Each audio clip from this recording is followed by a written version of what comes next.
Hello guys, good morning. Welcome to GD concept. आज हम पढ़ने वाले हैं फ्रेजल वर्ब का नेक्स्ट पार्ट और मैं आपके लिए लेकर आया हूं नेक्स्ट पार्ट में कुछ इंपॉर्टेंट फ्रेजल वर्ब जो कि हर एग्जाम में पूछे गए हैं। कहीं ना कहीं आपके क्लोज टेस्ट में, आरसी में, पैराजम्बल में आपको कहीं ना कहीं यूज होने वाले हैं। तो चलिए अपन आगे बढ़ते हैं इसी को लेकर। तो इससे पहले आज का जो मोटिवेशन है वो आपका your limitation it's only your imagination. आपकी जो लिमिटेशंस हैं इट्स ओनली इमेजिनेशन है, इस बात को आप याद रखिए। चलिए तो चलते हैं आज हम फ्रेजल वर्ब के इस पार्ट पर। पहला हमारा फ्रेजल वर्ब है फॉल बैक। तो देखिए फॉल बैक का मतलब क्या होता है? टू रिट्रीट, पीछे हट जाना। तो उसको याद कैसे रखेंगे? देखिए फॉल मतलब क्या होता है? गिरना, बैक मतलब पीछे। आप गिरकर अगर आप पीछे जाएंगे तो इसका मतलब ही क्या है? पीछे हट जाना। तो फॉल बैक का मतलब होता है टू रिट्रीट, मतलब होता है पीछे हट जाना। 2 से 3 बार रिपीट करिए, बहुत आसानी से आप उसको याद कर पाएंगे। चलिए आगे बढ़ते हैं। नेक्स्ट हमारा फ्रेजल वर्ब है fall back on. Fall back on का मतलब क्या होता है? To use as a last resort, कठिनाई के समय में किसी चीज की सहायता लेना। तो देखिए इसको अपन कैसे याद करेंगे। फॉल मतलब क्या होता है? गिरना, बैक मतलब पीछे। अब जब आप पीछे गिर रहे थे तो अपने आप को आप ऑन करने के लिए आपने क्या किया? कठिनाई के समय किसी भी चीज की सहायता ली। समझ पा रहे हैं आप? तो फॉल बैक ऑन का मतलब है आपका कठिनाई के समय या किसी डिफिकल्टीज के समय आपने किसी भी चीज की सहायता ली तो आप फॉल बैक ऑन हो गए। क्लियर है? चलिए आगे बढ़ते हैं। हमारा नेक्स्ट फ्रेजल वर्ब है फॉल फ्लैट। तो देखिए फॉल फ्लैट का मतलब क्या होता है? Fail to produce any effect. क्या मतलब है? Fail to produce any effect मतलब होता है कोई असर पैदा ना करना। देखिए फॉल फ्लैट हो गया, राइट? उसका फ्लैट गिर गया, फिर भी उस पर कोई भी असर नहीं पड़ा। तो फॉल फ्लैट मतलब होता है कोई भी असर पैदा ना करना। It means that fail to produce any effect is called fall flat. चलिए अगले पे चलते हैं। हमारा अगला फ्रेजल वर्ब है फॉल फॉर। देखिए फॉल फॉर का मतलब क्या होता है? To fall in love with, to becomes a victim for. तो यहाँ पे इसका मतलब है प्यार होना। फॉल मतलब होता है गिरना। फॉल मतलब उसके लिए, किसी लड़की के लिए या किसी चीज के लिए आप उसके प्यार में गिर जाते हैं, उसके प्यार में पड़ जाते हैं तो उसको बोलेंगे fall for. To fall in love with. Clear है? तो फॉल फॉर उसके लिए आप गिर गए, मतलब आप किस में पड़ गए? प्यार में पड़ गए। चलिए आगे बढ़ते हैं और अगला हमारा फ्रेजल वर्ब है फॉल इन। तो देखिए फॉल इन का मतलब क्या होता है? To sink inward. To sink inward का मतलब होता है क्या? अंदर धस जाना। कहाँ धस जाना? अंदर धस जाना। देखो फॉल मतलब गिरना और इन मतलब होता है अंदर। तो कहाँ जाएगा भाई? कहाँ गिरेगा? अंदर गिरेगा। तो फॉल इन का मतलब क्या हो जाएगा? To sink inward, right? चलिए अगला हमारा फ्रेजल वर्ब है फॉल इन विथ। देखिए फॉल इन विथ का मतलब क्या होता है? To agree with. सीधी सी बात है, मैंने आपको बोला फॉल इन हुआ, राइट? किसके साथ? उसके साथ, किसी के साथ सहमत हो गया तो बोल सकते हैं to agree with, fall in with, या बोल सकते हैं फॉल इन लव। आपने एक वर्ड सुना होगा फॉल इन लव, वो उसके प्यार में पड़ गया। इसी तरीके से यहाँ पर फॉल इन विद मतलब होता है टू एग्री विद, मतलब उससे क्या हो गया? वो सहमत हो गया। क्या हो गया? सहमत हो गया। चलिए आगे बढ़ते हैं। फॉलो।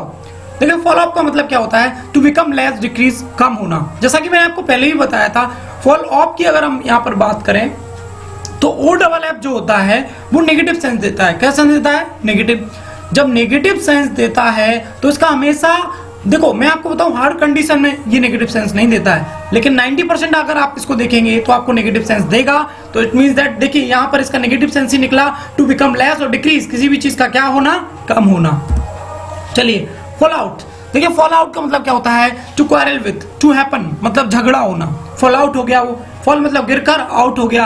अब गिरकर आउट हो गया तो उससे क्या कर गया? वो झगड़ा कर गया। तो फॉल आउट मतलब हो जाएगा to quarrel with, to happen, किसी के साथ झगड़ा करना। तो फॉल आउट का मतलब आप फिर से याद कर लीजिए, झगड़ा करना या किसी से क्या करना, आप बोल सकते हैं झगड़ा करके वो क्या हो गया? बाहर हो गया। चलिए आगे चलते हैं। अगला हमारा जो फ्रेजल वर्ब है वो आपका फॉल थ्रू। देखिए फॉल थ्रू का मतलब क्या होता है? To fail. फॉल थ्रू, वो गिरा उसके जरिए, जब वो उसके जरिए गिरा तो यहाँ पे बोलेंगे टू फेल। टू फेल का मतलब होता है असफल होना, राइट? ज्यादा इंपॉर्टेंट वर्ड है, स्पीकिंग में बहुत ज्यादा यूज किया जाता है।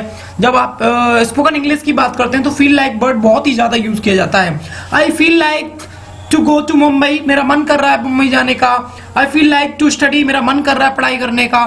फील लाइक का मतलब होता है किसी भी चीज के लिए इच्छुक होना, to be excited to do something, right? Clear है? चलिए आगे बढ़ते हैं। Figure out. देखिए फिगर आउट किया उसने, उसके फिगर को क्या किया, फिगर आउट किया। अपन बोलते नहीं उसने फिगर को उसको जाना, समझना, राइट।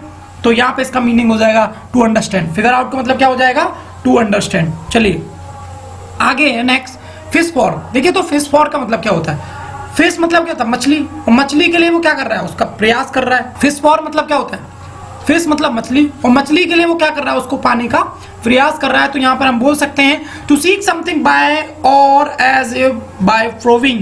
तो हम बोल सकते हैं फिश मतलब मछली के पाने के लिए वो क्या कर रहा है बच्चों, पाने का प्रयास कर रहा है। तो फिश फॉर मतलब हो जाएगा पाने का प्रयास करना।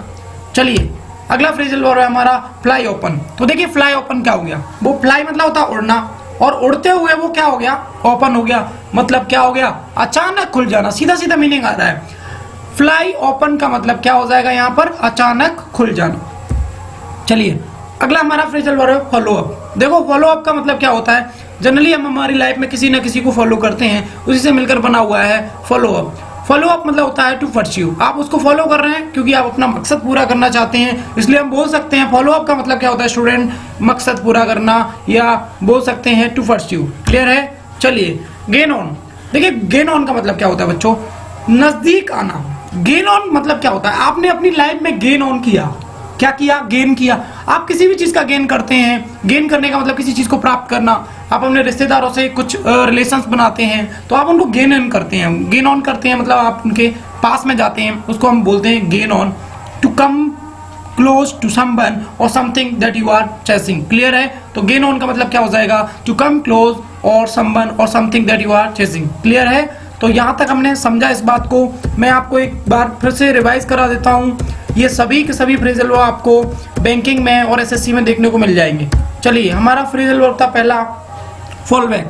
तो देखिए फॉल बैक का मतलब क्या था, पीछे हट जाना, फॉल बैक हो गया वो, राइट। नेक्स्ट हमारा fall back on. Fall back on होने के लिए उसने क्या किया, कठिनाई के समय किसी भी चीज की सहायता ली। अगला हमारा फ्रेजल वर्ब था बच्चों fall flat. To fail produce an effect is called, कोई असर पैदा ना करना, तो फॉल फ्लैट हो जाएगा। अगला हमारा फ्रेजल वर्ब है फॉल फॉर। देखिए फॉल फॉर का मतलब होता है प्यार होना, किसी के प्यार में पड़ जाना, उसको अपन बोल सकते हैं। फॉल इन मतलब होता है टू सिंक इन अनवर्ड, अंदर धस जाना। फॉल इन विथ मतलब किसी के साथ एग्री हो जाना, ये भी आपने याद किया। फॉल अप मतलब हो जाता है टू बिकम लेस और डिक्रीज, किसी भी चीज का क्या हो जाना, कम हो जाना। और फॉल आउट मतलब होता है to quarrel with, to happen, किसी से झगड़ा होना। नेक्स्ट पे चलते हैं हम फॉल थ्रू। फॉल थ्रू मतलब होता है टू फील, असफल होना किसी भी चीज में, उसको बोलते हैं फॉल थ्रू। फील लाइक मेरा मन कर रहा है, किसी भी काम की इच्छा करता है उसको हम फील लाइक बोलते हैं, मैंने अभी अभी आपको समझाया। Figure out. फिगर आउट मतलब होता है टू अंडरस्टैंड, किसी भी बात को समझना, उसको हम बोलते हैं फिगर आउट। चलिए अगले पे चलते हैं fish for. To seek something by और एज इफ बाय प्रूविंग, पाने का प्रयास करना, आप मछली को पाने का प्रयास कर रहे हैं, उसको बोलेंगे फिश फॉर। Fly open. देखिए फ्लाई ओपन का मतलब क्या होता है, टू ओपन सडनली, अचानक खुल जाना। फ्लाई मतलब उड़ना, ओपन मतलब खुलना, अचानक खुल जाना, that is called fly open. चलिए अगला हमारा फ्रेजल वर्ब है फॉलो अप। फॉलो अप का मतलब होता है टू परस्यू, मतलब होता है मकसद को पूरा करना। और लास्ट हमारा फ्रेजल वर्ब था गेन ऑन, और मैंने बोला गेन ऑन का मतलब होता है नजदीक आना, to come close to someone or something that you are chasing, right. तो यहाँ तक हमारा ये जो फ्रेजल वर्ब था बच्चों बहुत ही इंपोर्टेंट सेगमेंट था। आप बार बार देखिए इस सेगमेंट को, जितनी बार आप देखेंगे आपको उतना ही आसान लगेगा। आप 100% आपके एग्जाम में क्वेश्चन कर आएंगे। चलिए आगे मिलेंगे। जय हिंद, जय भारत, बोलो भारत माता की जय। माता बेटी, भारत माता बेटी, जय बेटी। खोल लेंगे।